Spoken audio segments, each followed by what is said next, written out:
네, 마지막 세션을 시작하도록 하겠습니다. 저는 김지아입니다. TV조선 앵커이자 기자입니다.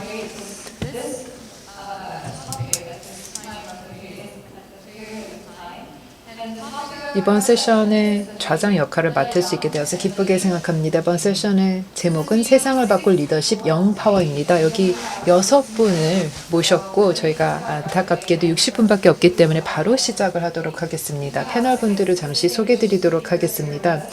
6명의 저명하신 연사분들을 모시고 있습니다. 마이크 비숍, 미시건주 하원 의원이십니다. 또 워싱턴의 대표님 오셨고, 토머스 램봉 인도네시아 투자조정청장님, 조정훈 시대전환 대표님, 이재영 전 국회의원님, 최지은 한국 더불어민주당의 국제대변인 모셨습니다. 저희가 배경 설명을 잠시 드리도록 하겠습니다. 한국의 청년들은 정치 참여에 있어서 많은 어려움을 겪고 있습니다. 하지만 최근에 들어서 많은 젊은 정치 세대가 한국 정치에 있어서 많은 변화의 흐름을 가져다 주고 있습니다. 최근에 이준석 의원이 36세 의원이 새 정당 지도자가 됐습니다. 이런 야당의 최초의 이런 젊은 지도자가 된 것이었습니다. 그리고 여기에 동의를 하시든 안 하시든 젊은 영향력이 있는 정치인에 대한 위력이 입증되면서 더 많은 정당 차원에서도 노력을 하는 것을 볼 수 있었습니다. 제가 질문을 드리면 자유롭게 발언을 해주시면 되겠습니다.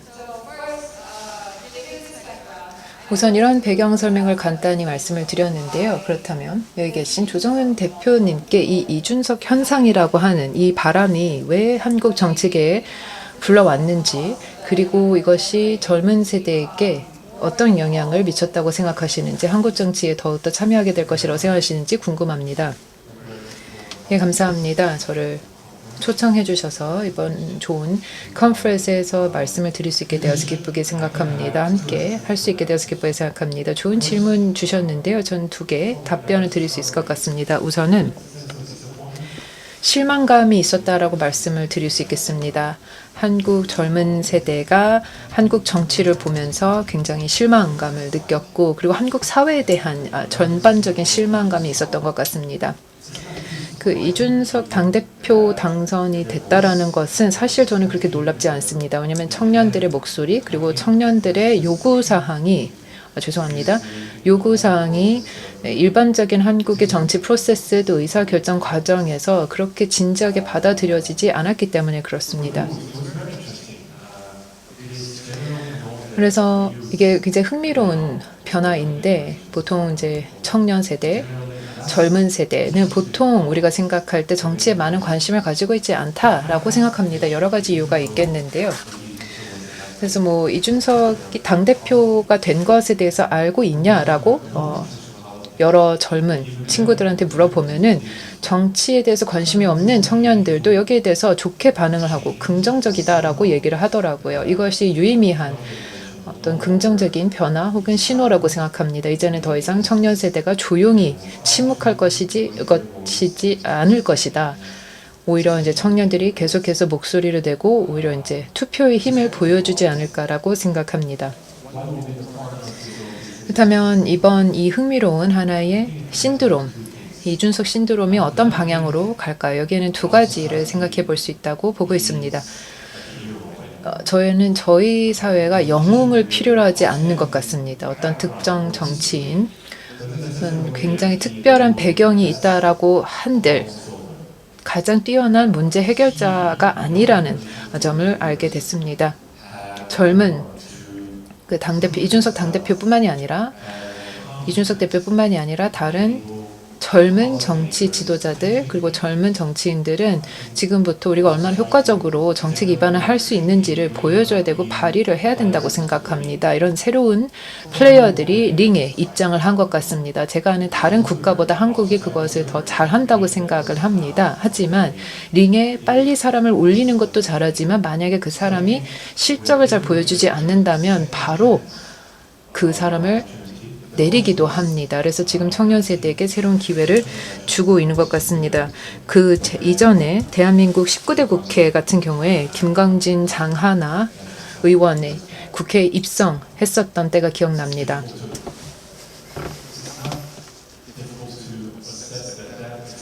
그때 당시 실험을 했었는데 사실 이게 유의미한 결과, 다시 말해 한국 정책 관점을 크게 변화시키지 않았다라는 그런 경험이 있습니다. 그래서 이번이 제2의 물결이 아닌가, 청년 세대가 정치에 이렇게 깊이 있게 관여하는 제2의 물결이 아닐까로 저는 이준석 대표가 그리고 이번 세대가 더욱더 성공을 누리기를 바라지만 할 숙제가 많이 있다고 생각합니다. 네, 한국 정치에 대해서는 나중에 좀 더 말씀을 드리도록 하겠습니다만 미국 정치에 대해서도 궁금한 것이 많이 있습니다. 그러면 비숍 하원님 그리고 데렉님 모두에게 질문을 드리고 싶습니다. 미국 정치에서 이런 젊은 정치 참여가 사실 그렇게 새로운 일은 아니라고 생각합니다. 왜냐하면 JFK가 43세에 1960년에 최연소 대통령으로 당선되기도 했었고 AOC, Alexandria Ocasio-Cortez 같은 경우는 최연소 여성 하원 의원으로 당선되기도 했었습니다. 그리고 이 AOC 정치 의원이 도널드 트럼프 다음으로 트위터에서 가장 활발한 의원이라는 것에 대해서 알고 굉장히 놀랐었는데요. 그게 그렇게 달성하기가 어렵진 않을 것 같지만 이런 젊은 정치인들, 젊은 의회 의원들이 이런 새 바람을 일으키고 이런 성공을 어떻게 누릴 수 있었다고 생각하십니까? 우선 저는 시작에 앞서 ALC 주최 측 관계자분들께 감사 말씀드리고 싶습니다. 그리고 여기에 올 수 있게 되어서 너무 기쁘게 생각하고 훌륭한 이 하나의 세션이 될 것 같습니다. 마지막 마무리 짓는 세션으로 젊은 청년들과 함께 할 수 있는 것은 대단히 의미가 있다고 보고 있습니다. 미국에 대해서 말씀을 드리겠습니다. 젊은 세대 정치 참여는 최근에 들어서 소셜미디어 때문에 많이 나타났다고 생각합니다. 소셜미디어 플랫폼으로 더욱더 우리가 나아가고 있고 그만큼 다른 사람들과 연결을 맺고 다른 조직과 다른 단체 그리고 다른 움직임 또 운동과 함께하는 것이 너무나 수월해졌습니다. AOC, 오카지오-코르테즈 의원님 그리고 기타 다른 젊은 청년 정치인들 그리고 당선이 되신 이런 의원님들이 꽤 계신데 그분들은 그런 SNS 환경에 수혜를 많이 입었다고 생각합니다. 그래서 우리가 미국에서 많이 보고 있고 이 젊은 세대는 그 기성세대를 보면서 이 사람들이 너무나 문제를 많이 야기시켰다. 문제를 해결하지 못하고 있다. 그래서 청년 세대가 적극적으로 참여를 하면서 미래를 만들려고 하는 것입니다. 다른 사람이 나의 결정을 대신 내려주기를 그냥 기다리고 있다면 이래선 안 되겠다라고 생각을 하는 것이죠. 기성세대에 더 이상 믿을 수 없기 때문에 젊은 세대가 더욱더 정치 참여를 하는 것입니다. 미국이라는 역사가 지금 전환기에 접어들었다고 생각합니다. 기성 세대, 장년 세대가 이끄는 그런 리더십에서부터 새로운 아이디어, 미래에 우리가 이런 방향으로 나아가야 되겠다라는 새로운 생각을 가지고 있는 젊은 세대로 전환이 되고 있습니다. 젊은 세대가 이렇게 강하게 푸시를 하고 있는 것이 저는 고무적이라고 생각합니다. 이렇게 정치 참여가 있다라는 것을 매우 좋게 생각을 하고 정치 과정에 소셜미디어 식으로 그 방법 그대로 정치 참여에 참여해서는 안 된다는 생각을 하고 있습니다. 이 정치 참여 과정은 우리가 비판적 사고력도 키워야 되고 개방된 과정에서 우리가 함께 참여를 해야 됩니다. 우리가 함께 소통을 하고 공화당이든 민주당이든 그리고 그렇지 않은 무소속이든 우리가 함께 다 소통을 하고 논의를 해 나갈 수 있어야 합니다. 정책 입안 과정에서는 그래야 합니다. 그것이 우리 미국의 첫 나라의 건국 아버지들이 그런 식으로 이슈에 대해서 토의를 하고 발전을 시켜왔던 것처럼 해야 됩니다. 그것이 우리 미국의 미래에 생산적인 방향으로 나아갈 수 있을 것이고 더 서로를 헐뜯고 비난하지 말아야 될 것이라고 생각합니다. 여기 계신 젊은 분들에게 말씀드리고 싶은 것은 젊은 세대로서 가장 중요하게 해야 할 스킬은 비판적으로 이슈를 사고를 하는 것입니다. 이슈가 있을 때 이것을 내가 비판적으로 디베이트하지만 서로 존중을 하면서 논의를 해야 될 필요가 있습니다. 예전에 유교에 이런 사상이 있습니다. 우리가 노년 세대를 무조건 우리가 존경을 하고 존중을 해야 되는 그런 사상이 있었지만 그것은 왜냐하면 우리 노년 세대, 기성 세대는 이미 다 살아온 경험이 있기 때문에 그 사람들이 목소리를 더 내도록 해야 된다라고 우리가 믿어 왔었지만 젊은 세대는 우리가 목소리를 낼 준비가 돼 있다고 생각을 하고 있고 생산적인 방향으로 나아가는 데 있어서 분명히 아이디어가 있다고 생각합니다. 여기 계신 분들의 긍정적인 에너지, 이런 힘을 느끼고 있고 우리나라뿐만 아니라 한국과 같은 경우도 이제 젊은 청년 세대가 더욱더 많은 바람을 일으키고 있는 것에 대해서 긍정적으로 생각합니다. 네, 베어드님 감사합니다. 안녕하세요. 여기에 와서 많은 이 젊은 분들, 정치 참여하고자 하는 분들을 볼 수 있게 되어서 기쁘게 생각합니다. 몇 가지 말씀드리겠습니다. 가장 최근에 미국 선거에 젊은 청년 세대가 많은 영향을 냈습니다. 왜냐하면 그들은 정말 심각하게 자기의 미래가 걸려있다고 생각했기 때문에 그렇습니다. 우리 지구의 미래, 기후변화 차원에서 그리고 우리가 좀 더 관용적인 사회, 인종차별과 증오범죄에 맞설 수 있는 그런 사회가 될 수 있을 것인가, 부정적인 영향에 맞설 수 있는 그런 나라가 될 수 있을까, 그리고 미래에 평화로운 세상을 구현할 수 있을까, 그리고 젊은 세대에게도 경제적인 기회가 제공될 수 있을까, 이러한 요인들이 있었기 때문에 젊은 세대가 동원돼서 투표를 했습니다. 말씀하셨던 것처럼 소셜미디어를 사용하고 많은 후보들의 지지를 표명을 하면서 지원을 하기도 했습니다. 특히 젊은 여성들이, 여기 이 자리에도 젊은 여성분들이 많이 계신데요. 젊은 여성분들이 정치 참여를 한국에서도 하고 있고 당선이 많이 되고 있는 것을 알고 있습니다. 굉장히 고무적이라고 생각하지만 저희 나라, 특히 미국 의회 리더십이 너무나 나이가 많습니다. 제가 이런 농담을 하기도 합니다. 투표 나이를 양쪽에 다 우리가 조정을 해야 되는 것이 아닌가. 다시 말해 우리는 18세부터 투표권이 있는데요. 이거를 16세로 낮추고 그리고 몇 세 이상부터는 투표권이 사라지는 그런 방향으로 조정을 해야 되는 게 아닌가라는 생각까지도 합니다. 저희 나이 드신 분들에게는 정말 죄송하지만 여러분들이 여러분의 미래를 설계를 해야 되기 때문에 우리 미래가 어떻게 될 것인지에 대해서 목소리를 더 내야 된다고 생각합니다. 우리나라 사회복지 프로그램에 투자를 하는 것이 대부분 노년층에 갑니다. 젊은 층이 아니라요. 저는 젊은 층에도 많은 수요가 있다고 생각하지만 물론 당연히 나이가 드신 이런 의원님들도 훌륭한 통찰력을 가지고 계실 수도 있겠지만 그리고 당연히 투표권을 더 많은 분들에게 제공이 되겠지만 많은 사람들의 권익 보호를 해야 된다고 생각합니다. 두 가지만 말씀드리고 싶은데요. 정치 참여를 하고 싶으신 그런 분들 말씀드리겠습니다. 첫 번째 조언은 민주사회가 성공하기 위해서 가장 중요한 하나의 재료라고 할 수 있는 것은 내가 공직자로서 나의 개인적인 이기주의는 버리고 남을 섬겨야 되는 것이 있습니다. 이 당선이 된 사람들은 남을 섬기고 나라를 섬기고 우리 국민들을 섬겨야 된다는 마인드가 기본적으로 탑재가 되지 않는다면 민주사회는 그냥 권력이 왔다 갔다 하는 식으로만 작동이 될 것입니다. 두 번째 조언은 쉽지가 않을 수도 있겠는데요.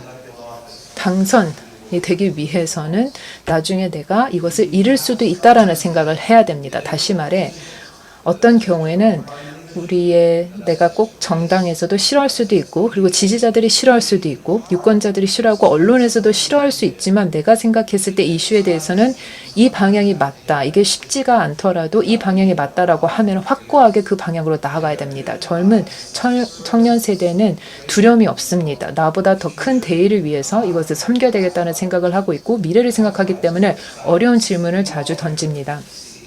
그래서 여기 계신 분들, 많은 청년 분들을 볼 수 있게 돼서 기쁘게 생각합니다.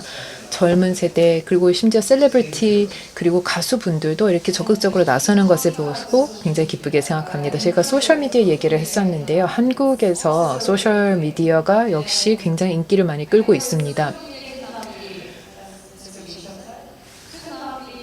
비셔 의원님께서 말씀을 하셨던 대로 소셜미디어가 꼭 정치 참여의 전체 과정, 그 방법 그대로 옮겨서는 안 된다라고 말씀을 하셨지만 사실 모든 사람들이 특히 이제 정치인들 다 페이스북, 트위터를 하고 있는데요.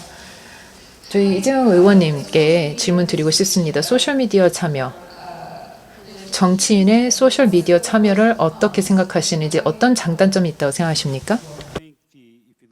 네, 제가 생각하기에는 이준석의 현상을 살펴보게 되면 SNS를 통해서 정치적 메시지를 전파하고 소비하는 방식이 이번에는 완전히 달라졌다라고 생각합니다. 특히나 코로나 시대에는 특히나 정치 분야에서 과거에는 전통적으로 만나서 대면 행사를 개최하는 것이 굉장히 중요했던 것과 달리 현재에는 메시지를 SNS를 통해서 알리는 것에 많은 사람들이 익숙해졌습니다. 이준석 대표는 이것을 적극적으로 활용을 했고 아주 효과적으로 사용을 해서 대표에 당선이 된 것으로 생각이 됩니다. SNS 같은 경우에는 미국에서는 훨씬 더 일찍 시작이 되었지만 한국에서는 이제 막 따라잡고 있는 것 같습니다. 그 이유 때문에 현재 선거가 치루어지는 방법 때문에 또 저희 당 내에서만 진행이 된 선거이지만 이러한 방식이 한국의 메가 트렌드가 될 것이라고 생각을 합니다.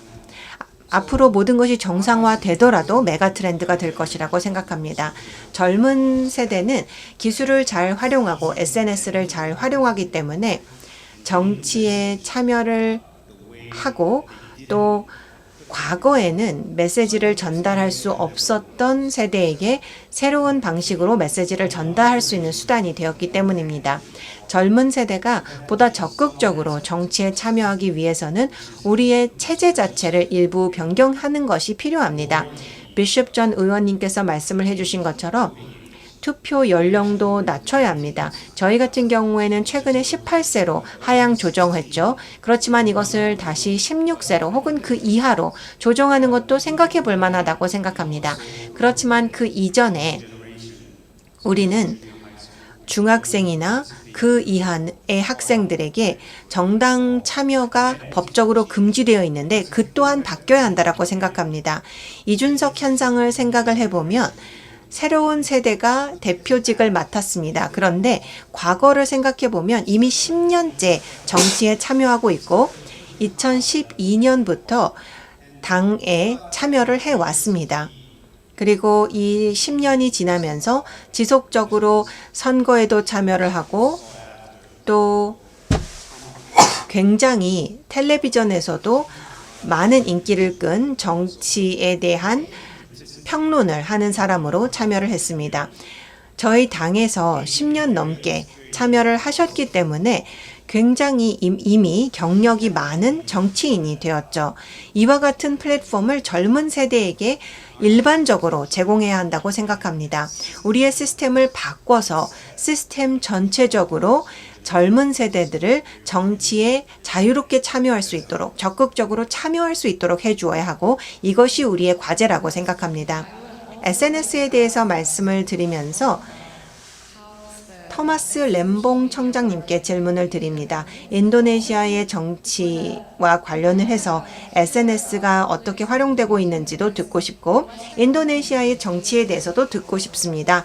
서구 같은 경우에는 케네디 대통령이나 아니면 영국의 카메론 총리 같은 경우에는 훌륭한 젊은 지도자의 사례입니다. 그런데 아시아 국가에서는 이러한 젊은 정치인들이 흔하지는 않습니다.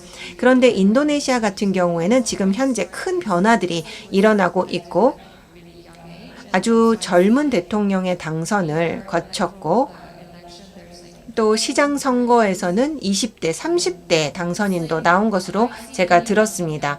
그래서 젊은 정치인들이 많이 부상하고 있는 상황이고 제가 알기로는 인도네시아 인구의 절반이 40대 이하라고 들었습니다. 이것에 대해서 SNS와 연결을 해서 말씀해 주시겠습니까? 네, 감사합니다. 우선 다른 패널분들과 마찬가지로 저를 본 마지막 패널에 초대해 주셔서 감사의 말씀을 드립니다. 아주 훌륭하고 성공적으로 개최된 아시아 리더십 컨퍼런스의 마지막 세션에 참여하게 되어 기쁘게 생각합니다. 주최 측 여러분들께 이 훌륭한 컨퍼런스를 아주 어려운 상황 속에서 성공적으로 준비해 주신 것에 대해서 축하의 말씀을 드립니다. 인도네시아의 정치적 변혁에 대해서 말씀을 드리고자 합니다. 지금 현재 이러한 정치적 혁명의 아이콘은 조코이 대통령이십니다.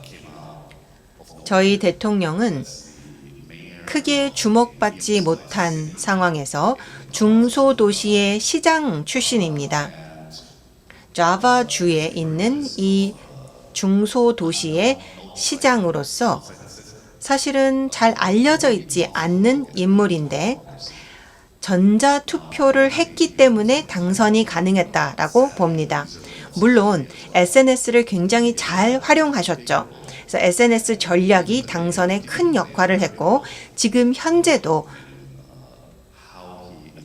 대통령이 팔로워를 계속해서 유지하고 지지자들을 유지하시는데 굉장히 큰 역할을 하고 있습니다.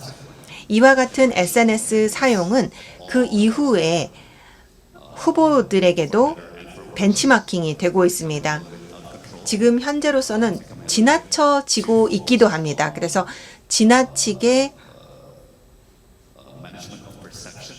시각만, 이미지만 관리하는 형태로 발전을 해서 어떻게 보면 정치가 엔터테인먼트화되고 있다라는 현상도 볼 수가 있습니다.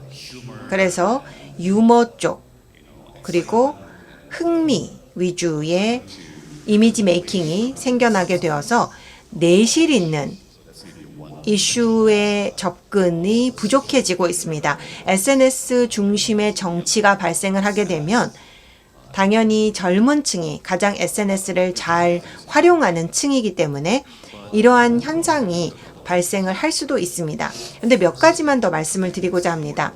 우선 첫 번째는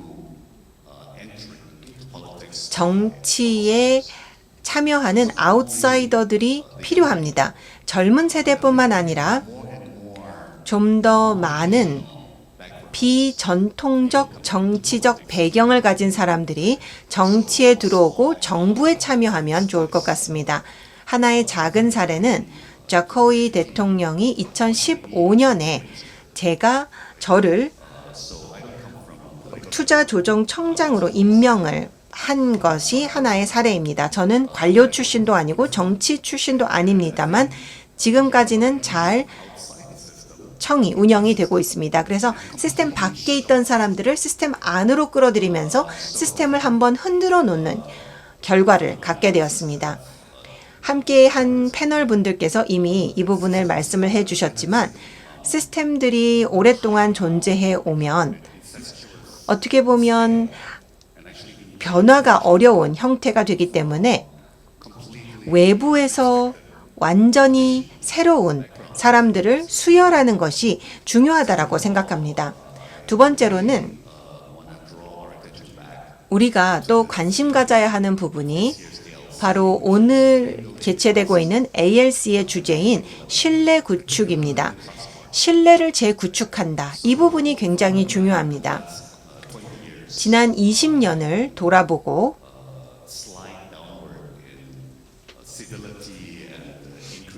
계속해서 양극화가 심화되었던 모습들을 생각을 해보고 또 격앙된 수사가 사용이 되었던 모습들을 기억해 보면 왜 사회의 여러 부분들이 점점 더 극단적 정당에 투표를 하고 양극화되는지를 생각해 봤을 때 개인적으로 그 근간에는 실망이 있다라고 생각합니다. 우리 모두에 대한 실망인 것이죠. 우리가 진보이던 보수이던 어떠한 형태의 정치인이던 신뢰를 잃었다라는 것이 사실입니다. 정치는 대중의 신뢰를 잃었고 정치는 대중의 일상생활과 또 일상의 걱정들과 점점 더 멀어지고 있습니다. 심지어 저희 스타일도 그렇게 변화하고 있죠. 제가 내각에 있을 때 G20 정상회담 등에 참여를 하곤 했습니다. 그렇게 되면 다른 국가의 장관님과 제가 같이 언론 인터뷰에 참여를 하면 갑자기 카메라 앞에서는 그 장관님이 다른 모습으로 변화하는 모습을 봐서 상당히 놀랐습니다. 평소에 아내랑 그렇게 얘기하시나요? 저랑도 그렇게 얘기하시지 않지 않나요? 라고 질문하곤 했습니다. 카메라 앞에서는 왜 갑자기 말투도 스타일도 다 바뀌나요? 라고 물었던 기억이 있습니다. 젊은 세대 같은 경우에는 이런 단어를 사용해도 모르겠지만 사실 인류 역사상 가장 세련된 세대인 것 같습니다. 왜냐하면 세계화된 SNS에도 노출이 되어 있고 유튜브를 통해 전 세계를 핸드폰을 통해 볼 수가 있게 됩니다. 그렇기 때문에 뭔가 거짓말을 할 때 어떤 것을 척할 때 그것을 굉장히 빠르게 캐치합니다. 그래서 진정성이 없으면 그것을 바로 알아보게 됩니다. 그래서 더 많은 아웃사이더들이 정치 안으로 들어오고 SNS가 중요한 역할을 하게 되면서 우리가 더 진정성 있고 진지한 정치인들이 되기를 기대합니다. 이것이 중요합니다. 특히나 대중의 신뢰를 다시 얻는데 아주 중요하다고 생각합니다. 왜 사람들이 브렉sit 같은 극단적인 선택을 하게 될까요? 트럼프 같은 대통령이 왜 당선될까요? 너무나도 답답함이 쌓였기 때문입니다. 우리는 정치인들을 봤을 때 일반 대중과 너무나도 분리되어 있습니다. 우리는 정상회담에만 참여하고 장관들끼리 시간을 보내면서 일반 대중과 점점 멀어지고 있습니다. 우리가 너무나도 사소한 것에, 우리는 중요하다고 생각하는 사소한 것에 집착하고 일상에 대중에게 중요한 부분들은 간과하고 있는 것을 볼 수가 있습니다. 따라서 일반 대중의 신뢰를 되찾고 신뢰성, 진정성을 회복하는 것이 지금 현재 꼭 필요합니다. 이준석 현상도 마찬가지라고 생각합니다. 젊은 세대가 이제 기존의 정치계의 답답함을 느끼기 때문에 이러한 현상이 발생한다라고 생각을 합니다. 아웃사이더에 대해서 언급을 해주셨기 때문에 말씀을 드리고 싶은데요. 이명박 전 대통령도 기업가 출신입니다. 또 다른 질문을 드리고 싶은데요. 성공적인 기업가 출신인데 무역부 장관도 하셨고 젊은 정치인들이 기업가 출신인데 인도네시아에서 정치를 하는 모습들을 많이 볼 수가 있습니다. 그렇다면 왜 기업가들이 자신의 커리어를 포기하고 정치에 뛰어들고 있을까요? 젊은 분들까지 이렇게 하고 있는데 그 현상을 설명해 주시기 바랍니다. 동기는 다양할 수 있다고 생각합니다. 다행히 성공적인 기업가 출신의 많은 젊은 세대가 현재 충분히 생계가 유지되고 있고 확보되었기 때문에 국가를 위해서 일하겠다라고 나서는 분들이 많아지고 있다는 것은 희망적이라고 생각합니다. 저희 또한 부정부패의 문제가 있고 때로는 정치에 돈을 벌러 들어가는 사람들도 있습니다. 솔직히 말씀을 드리면 그런 경우도 있겠죠. 이 기회를 빌어서 재미있는 이야기 하나 드리고 싶습니다. 한 분이 저한테 이렇게 말씀하셨습니다. 미국의 모든 정치인들이 다 변호사 출신인 것 아시나요? 라고 이야기를 하더라고요. 오바마 대통령도 그렇고 클린턴 대통령도 그렇죠. 그리고 또 상원 의원들도 마찬가지입니다. 중국 같은 경우에는 정치 지도자들이 엔지니어 출신입니다. 중국 같은 경우에는 엔지니어 출신이 굉장히 많이 있습니다. 좋던 안 좋던 인도네시아 같은 경우에는 많은 정치인들이 또 의원들이 기업가 출신입니다. 그래서 트렌드가 발생할 때마다 장단점이 있겠죠. 변호사 출신이 더 좋을까요? 엔지니어 출신이 좋을까요? 기업가 출신이 좋을까요? 각각의 장단점이 분명히 있다라고 생각합니다. 네, 저도 첨언을 했으면 하는데요. 정치인들이 배경이 필요할까요? 정치인들이 특정 배경이 있어야 정치인 혹은 의원이 될까요? 저는 그것을 파괴했으면 좋겠습니다. 배경의 다양성, 분명히 도움이 되겠습니다. 왜냐하면 배경은 우리의 사고에, 행태에, 결정에 영향을 미치기 때문이죠. 그래서 특정 국가의 의원들이 모두 변호사 출신이라면 그것도 적절하지는 않겠죠. 그렇지만 우리가 청년에 대해서 이야기를 하고 청년이 정치에 참여하는 것을 얘기를 하면 사실 청년들은 특정 배경이 없을 것입니다. 젊은 세대도 훌륭한 배경이 있어야 한다라고 한다면 분명히 상충이 있다고 생각합니다. 이제 우리는 조금 더 개방적으로 배경이 없는 젊은 지도자들을 받아들일 수 있어야 합니다. 젊은 지도자들의 장점은 열망이 있다라는 것입니다. 수십 년의 경험이 아니고 자신이 아이디어가 있어서 그 아이디어를 증명하고 싶은 열망이 있습니다. 도전을 하는 사람들이라고 생각합니다. 제가 정치에 처음 참여했던 1년 전을 생각을 해보면 그때 당시만 하더라도 제 배경에 대해서 모두가 인터뷰 때 물었습니다. 물론 배경을 묻는 것은 이해가 갑니다만 제가 갖고 있는 비전, 제가 갖고 있는 정책에 대해서는 질문을 받지 못했던 것 같습니다. 그렇기 때문에 한국의 정치계가 젊은이들이 입문하기에 워낙 어려운 이유가 바로 이러한 이유라고 생각합니다. 정치 참여를 청년들이 해야 한다라고 얘기하지만 엄청난 배경이 있는 사람들을 원합니다. 그렇기 때문에 이러한 시각을 바꿔야 한다고 생각합니다.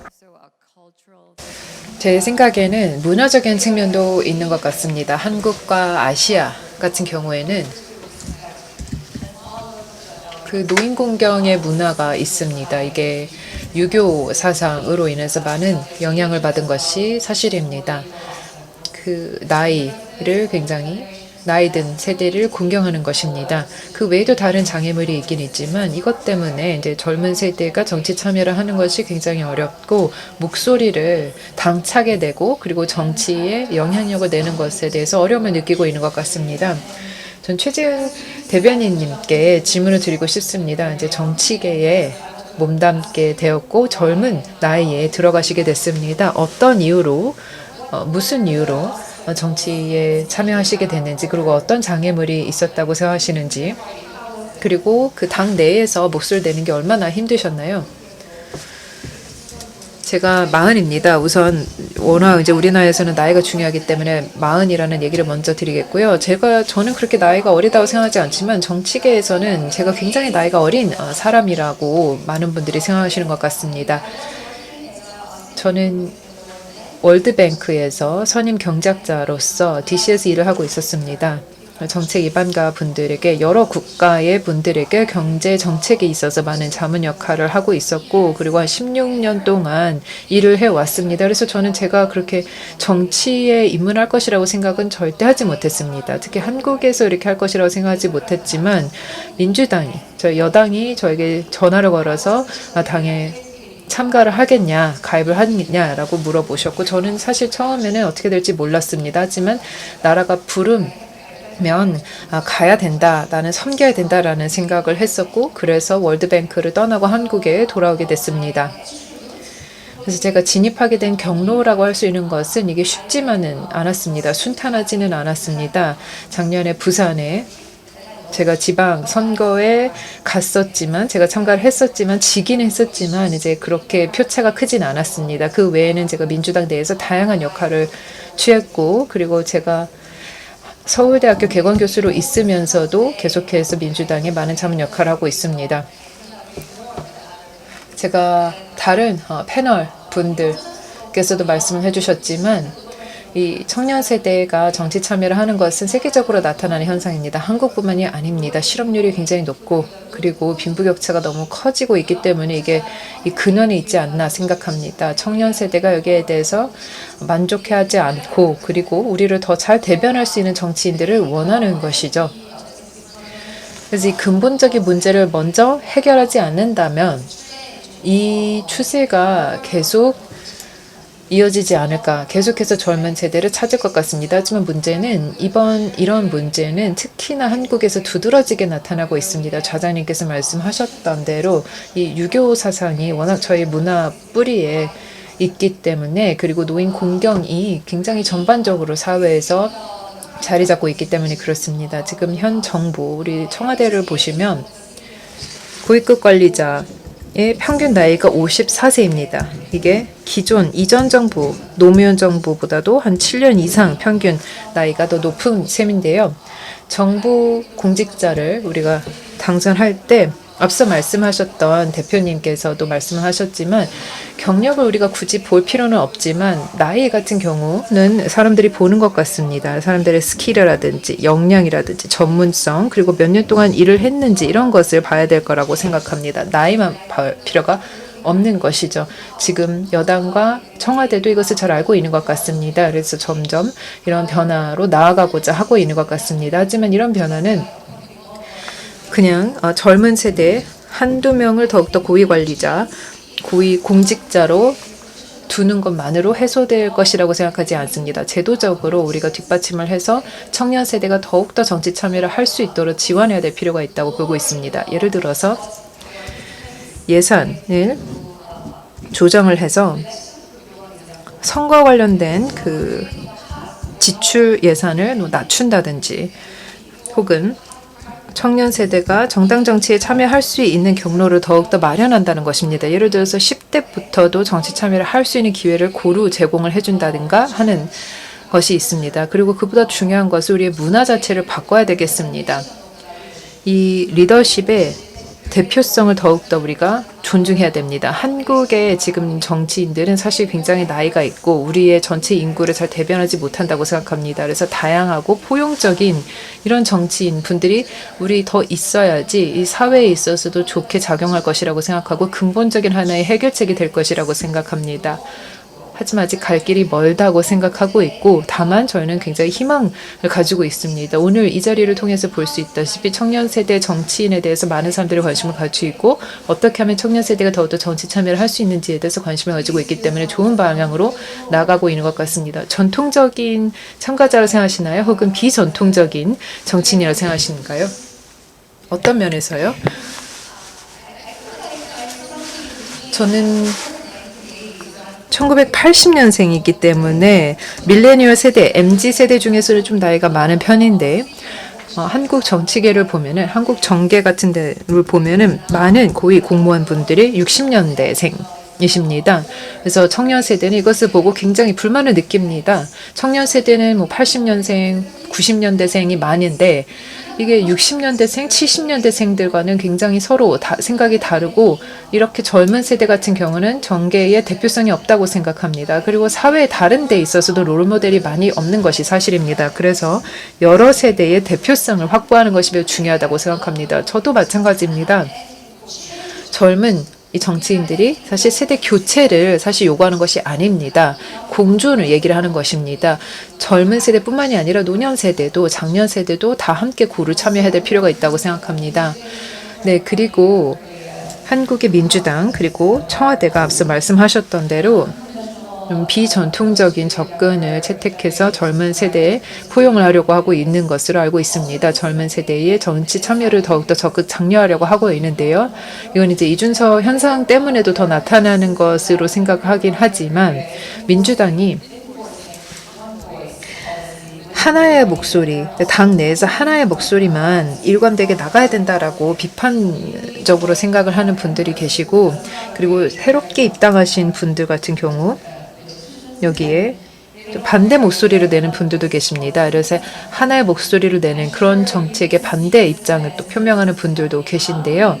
이게 민주당뿐만이 아니라 다른 한국의 전역에 있어서도 정계에서 나타나는 현상입니다. 청년 세대, 젊은 정치인들이 가지고 있을 만한 장점이 뭐라고 생각하십니까? 저는 젊은 정치인들이 저와도 같은 뉴커머가 가지고 있는 장점이 두 가지가 있다고 생각합니다. 우선 첫 번째는 다른 정치인들과 그렇게 관계가 깊이 있게 형성되어 있지 않습니다. 제가 뭐 다른 사람에게 빚진 게 없기 때문에 뭔가를 해줘야 될 필요가 없는 것이죠. 자유롭게 하고 싶은 말을 할 수 있는 게 있습니다. 두 번째는 과거에 어떤 일이 있을지 잘 모르기 때문에 실수를 해도 그래도 좀 여러 사람들이 용납해 줄 수 있는 것이 있습니다. 이게 젊은 정치인뿐만이 아니라 이제 새로운 정치인이기 때문에 이런 장점이 있는 것 같습니다. 그렇다면 이재영 의원님 이 현상에 대해서 어떻게 생각하십니까? 지금 어떤 현상이요? 이준석 현상이요? 혹은 하나의 목소리 민주당의 이 정책이요? 우선 이념적으로 당을 우리가 창당하는 것은 우리가 같은 가치관을 공유하기 때문에 그렇습니다. 물론 당연히 어떤 특정 사안에 대해서는 하나의 목소리를 중시하고 있습니다. 죄송합니다.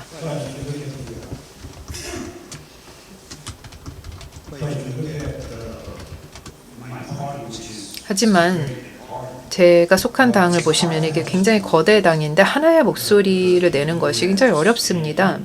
왜냐하면 사람이 너무나 많기 때문에 그렇습니다. 따라서 당 내에서의 다양성은 이미 있는 것 같습니다. 이준석 현상이 새로운 것으로 평가받는 것은 이제 젊은 정치인이 당대표 됐다. 이것은 좋은 메시지인데 이게 하나의 상징성이 있었다고 생각합니다. 일반적으로 국민들이 정치에 기대하는 것이 무엇인지 이게 특정 정치인에 대해서가 아니라 모든 정치인에 대해서 기득권에 대한 메시지이고 그리고 일반 국민들이 기득권에 대해서는 우리가 불만을 가지고 있다. 과거의 낡은 관행, 계속해서 똑같은 일이 반복되는 것, 같은 사람들이 계속 같은 일을 하는 것에 우리는 불만을 가지고 있다라는 것을 보여준 것입니다. 이준석 당대표 같은 경우는 앞서서 대변인님께서 말씀하셨다시피 젊은 세대이기 때문에 빚진 게 없습니다. 우리는 그냥 변화를 원하는 것이죠. 그래서 저는 이게 하나의 어떤 우연이 되지 않았으면 하고 계속해서 이게 장기적으로 지속되기를 바랍니다. 그러면은 이준석 대표에게 큰 부담이 있는 것이 사실이라고 보고 있습니다.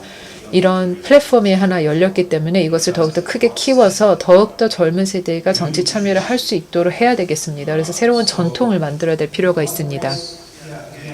그러니까 한 목소리 정책에 대해서 다시 이제 돌아와서 말씀을 드리자면 어떤 특정 사안에 대해서는 당연히 하나의 목소리 내는 것이 매우 중요하지만 저는 이미 다양성이 있다고 생각을 하고 있고 이게 전 세계에 잘 증명이 됐다고 생각합니다. 우리 당은 앞으로 더 나아가고자 한다라는 것입니다. 비숍 의원님께 질문 드리고 싶습니다.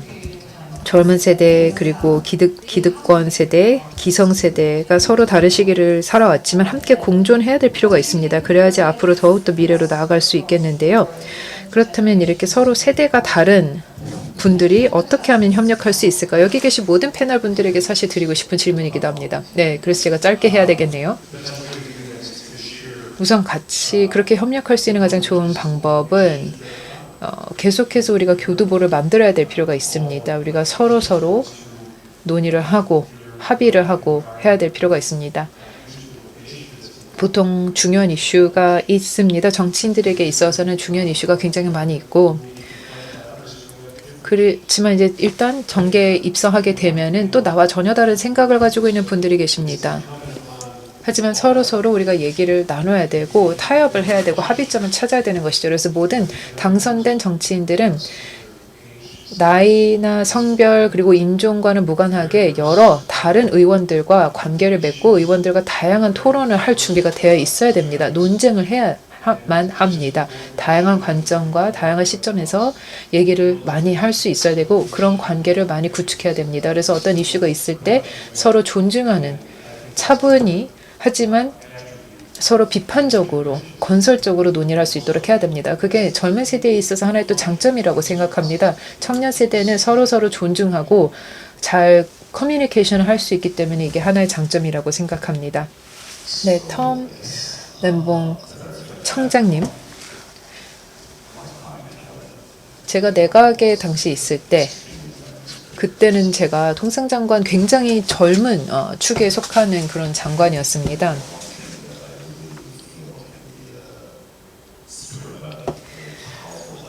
제 생각에 하나의 비밀 병기라고 할까요? 라는 것은 우리의 세대 간의 이슈가 있을 때입니다. 왜냐면 저도 역시 내각에서 일을 할 때 저보다 훨씬 연배가 있으신 그런 장관님들과 같이 일을 할 수밖에 없었습니다. 저는 겸손함이 매우 중요하다고 생각합니다. 만약에 우리 스스로 겸손해지고 정말 진정한 겸손함을 살릴 수 있다면 이게 제 생각에는 아주 강력한 수단이 될 수 있다고 생각합니다. 이 수단을 통해서 좋은 환경을 조성할 수 있습니다. 여기 계신 다른 패널 분들께서 말씀하셨던 상호 존중을 할 수 있는 환경을 조성해야 되는데 이게 억지로 쥐어 짜내는 것이 아니라 진정한 겸손함이 있어야 됩니다. 아시아 문화권에서는 우리가 굉장히 겸손한 척을 많이 합니다. 이런 여러 가지 언행 차원에서 우리가 고개를 숙이고 그리고 우리 수사적으로도 굉장히 겸손한 그런 표현들을 많이 쓰지만 사실상 고집이 세고 굉장히 이기적입니다. 진정한 겸손함이라는 것은 내가 실수를 하고 해도 이것을 솔직히 있는 그대로 얘기를 하고 내가 여기서부터 무엇을 배웠는지 함께 공유를 하는 것입니다. 그리고 내가 틀렸다라고 하면은 내가 틀렸다, 잘못했다, 그리고 뭘 잘못했는지 시인을 하는 그런 것을 말씀드리는 것이고 또 서로서로 경청을 하는 것을 의미합니다. 그래서 우리가 정말 진정한 겸손함이 무엇인지 그냥 이것을 척하는 게 아닌 실질적인 겸손함에 대해서 말씀드리는 것입니다. 조코이 대통령님의 비밀 병기 중에 하나가 그런 겸손함이었다고 저는 평가하고 있습니다. 조코이 대통령님께서는 아주 오랫동안 수년 동안 제가 만나본 사람 중에 가장 베스트 리스너였습니다. 너무 많은 사람을 만나는데도 저도 정말 많은 사람 만났는데 이분께서는 정말 다른 사람의 목소리를 잘 귀를 기울였습니다. 1기 때는 제가 잘 기억을 못하지만 2기 같은 경우는 제가 조코이 대통령 누구랑 얘기를 하더라도 100% 경청을 하셨던 것이 기억이 납니다. 그리고 7개월 뒤에도 많은 시간이 지났는데도 7개월 전에 장관님 저한테 그때 그런 얘기를 하셨죠? 그러면 제가 오히려 깜짝 놀라서 아니 대통령님이 그게 기억이 나십니까? 수백 명의 사람들과 그동안 계속 얘기를 하셨을 텐데 그렇게 경청하셨다라는 것에 대해서 저는 굉장히 놀랐고 이게 진정한 겸손함에서부터 비롯되는 것이다라고 생각을 했습니다. 이게 굉장히 도움이 된다고 보고 있습니다. 특히 세대 간의 관계.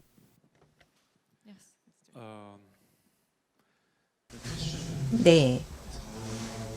우리가 지금 이야기하는 질문은 여러 세대가 어떻게 더불어 살 수 있느냐의 문제를 얘기하고 있는데 기존 세대와 평화롭게 공존하려고 노력하지 마십시오 라고 저는 말씀을 드리고 싶습니다. 세대 간의 긴장은 항상 존재해 왔습니다. 갑자기 나타난 것이 아닙니다. 항상 있었고 지금도 있고 앞으로도 있을 것입니다. 역사라는 것은 젊은 세대가 이겨야만 움직입니다. 기존 세대가 젊은 세대의 목소리를 누르고 이기게 되면 역사는 발전할 수가 없습니다. 그렇기 때문에 기존 세대를 이겨보십시오. 어떤 방법이든 이겨보십시오. 정치 얘기로 다시 돌아가게 되면 지금 시간 관계상 제가 마지막으로 발언하는 기회가 될 것 같아서 말씀을 드리자면 젊은 세대 중에 정치에 입문하고자 하시는 분들께 말씀을 드리자면 따라하지 마십시오. 젊은 세대의 후보들은 때로는 경험이 많은 정치인들을 따라합니다. 행동도 따라하고 옷도 따라하고 말하는 방법도 따라합니다.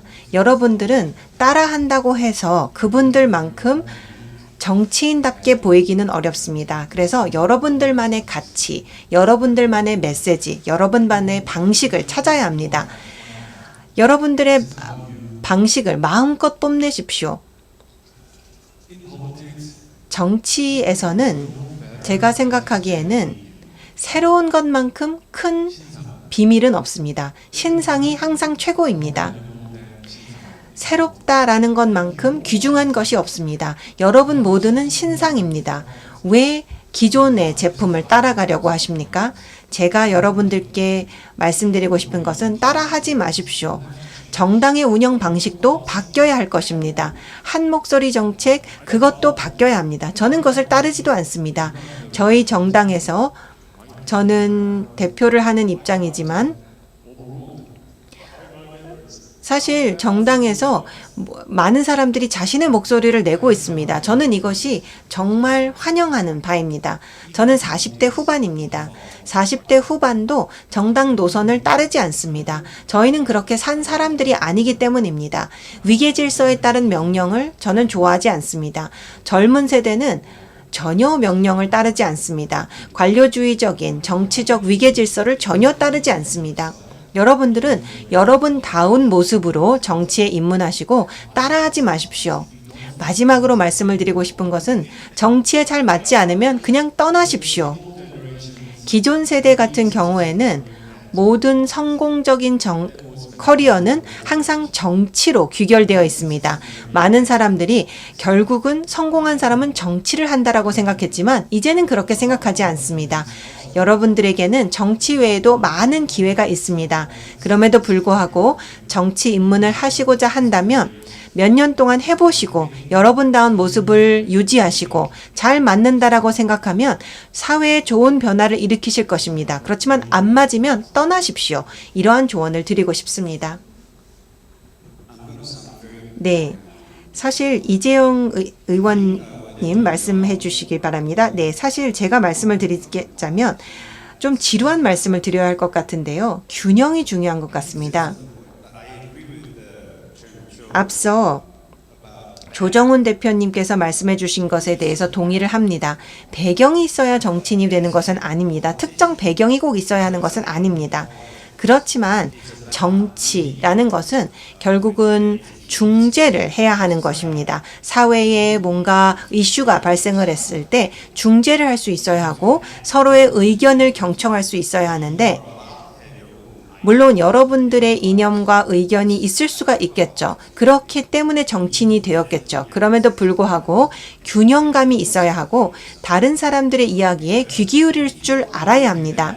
그것을 할 수 있다면 지금 현재 발생하고 있는 세대 간 갈등, 이러한 것들을 해결할 수 있다고 생각합니다.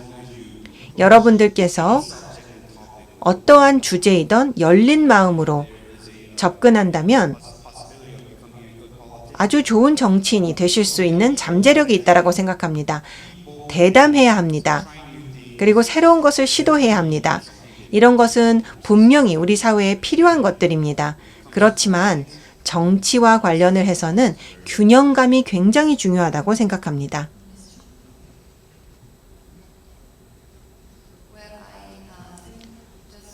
네, 저는 정치 경험이 길지는 않습니다. 그런데 좋은 정치인이란 내가 생각하기에 좋은 정책과 다른 사람들이 생각하는 좋은 정책의 격차를 줄여나가는 것이 좋은 정치인이라고 생각합니다.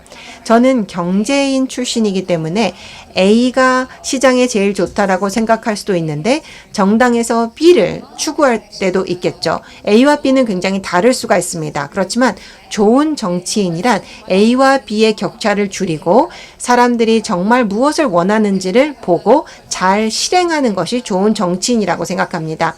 소통 능력이 필요하고 리더십 스킬이 필요합니다. 젊은 세대, 특히나 오늘 함께 해주고 계신 젊은 세대분들은 이러한 소통 능력을 키우면서 배우면서 자란 세대라고 생각합니다. 그렇기 때문에 우리보다는 훨씬 더 좋은 정치인이 되실 수 있다고 생각합니다. 여러 세대의 공존과 관련해서 말씀을 드리자면 가장 직접적인 방법은 직접 정치인이 되시는 것이라고 생각합니다. 그렇지만 간접적인 방법은 다양성을 존중하고 포용을 존중을 하는 사람, 자신의 정당에서뿐만 아니라 전체적으로 이런 것들을 존중하는 사람 위해서 투표를 한다면 이것이 정치 참여입니다. 좋은 정치인들을 위해서 투표해 주시기 바랍니다. 비숍 의원님, 네, 제가 생각하기에는 정치에 참여하고자 하는 젊은이들에게는 여러 가지 위험이 있는데 하나는 바로 비판적인 시각입니다. 모든 것을 다 반대하고 모든 것이 다 부패했다고 생각하고 정치인들이 다 사익을 추구하고 있고 이렇게 생각하지 마십시오. 그것이 사실이 아니고 위험한 시각입니다. 아주 좋은 사람들도 여러 정당에 있고 여러 이념을 가진 사람들 중에도 좋은 사람들이 많이 있습니다. 정치에 있는 사람은 다 부패했다라는 시각을 갖지는 마십시오. 그리고 젊은 정치인들 중에 나만 옳고 상대방은 틀리다라고 생각하는 경우가 있습니다. 저 사람들은 나쁘고 우리는 좋다라고 생각하는 경우가 있습니다. 그렇지만 이견도 동의도 존중을 하면서 다가가야 합니다. 상대방의 의견을 듣고 배워야 합니다. 또 두 가지 더 말씀을 드리고자 합니다. 아마도 시간이 다 된 것 같기는 한데요. 워싱턴 DC에서 미국의 수도에서는 아주 유명한 그림이 있습니다. 조지 워싱턴, 저희 대통령이시죠. 그렇지만 그림 속 조지 워싱턴은 아직 대통령은 아닙니다. 막 전쟁에 승리를 한 장군인데 남자들에게 종이를 나누어 주고 있습니다. 장군으로서 자신의 명령권을 시민들에게 돌려줍니다. 우리가 전쟁에 이겼기 때문에 여러분들께서 이제는 이 지역의 관리를 할 수가 있다라고 이야기를 합니다. 그래서 권력을 이양해주는 모습입니다. 그 그림을 기억해 보십시오. 우리의 세대가 이제는 젊은 세대들에게 기회를 넘겨주어야 합니다. 오늘 우리가 이 자리에 모인 것은 한 분 때문입니다. 젊은 세대의 사람들이 기회를 가져야 하는데 그 기회가 필요하고 지원도 필요하고 경험도 필요하고 동료애가 필요하다라고 생각을 했기 때문에 우리가 이 자리에 모였는데 이 컨퍼런스를 준비해 주신 그분이 이 자리에 계십니다. 이분이야말로 젊은 세대가 기회를 꼭 가져야 한다라고 믿기 때문에 우리가 이 자리에 함께 할 수가 있었습니다. 잠시 일어나 주시기 바랍니다. 꼭 한번 박수를 쳐드리고 싶었습니다. 너무나도 감사합니다. 이 훌륭한 컨퍼런스를 준비해 주시고 이 젊은 분들께 정치에 대해서 배우고 서로 배울 수 있는 기회를 주셔서 감사드립니다. 패널 분들께도 감사의 말씀을 드립니다. 이렇게 미래의 세대 분들과 함께 하게 되어서 아주 밝은 미래를 본 것 같습니다. 할 수 있도록 해주셔서 감사합니다. 많은 패널 분들께서 균형을 갖고 또 대담을 해야 하고 따라하지 말고 겸손해야 한다라는 말씀을 해주셨습니다. 그렇지만 동시에 기존 세대의 경험에 경청하라라는 의견도 있었습니다. 다양한 의견들을 볼 수가 있었습니다. 어떠한 정치적 성향을 갖고 있던지와 상관없이 젊은 세대는 언젠가는 자신의 목소리를 내고 자신의 목소리가 중요하다라는 것을 이야기하고 기존 세대와 함께 해결책을 찾아 나가야 할 것입니다. 시간 관계상 이제 마무리해야 할 것 같습니다. 본 세션을 이제 마무리하도록 하겠습니다. 저는 개인적으로 많은 논의를 했으면 좋겠습니다. 60분이라는 시간이 굉장히 빠르게 지나갔습니다. 내년에 다시 한번 ALC에서 뵙게 되기를 기대합니다. 여러분들의 의견을 공유해 주셔서 감사합니다.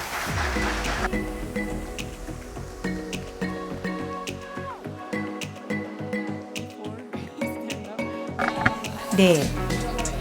마무리하기에 앞서 제가 다시 사회자석으로 돌아가서 ALC의 폐회를 선언을 해야 할 것 같습니다. 이것으로써 제12차 아시아 리더십 컨퍼런스를 마무리하도록 하겠습니다. 여러분들께 깊은 인사이트와 전력을 제공해 드렸기를 바랍니다. 다시 한번 참여해 주신 모든 분들께 감사의 말씀을 드립니다.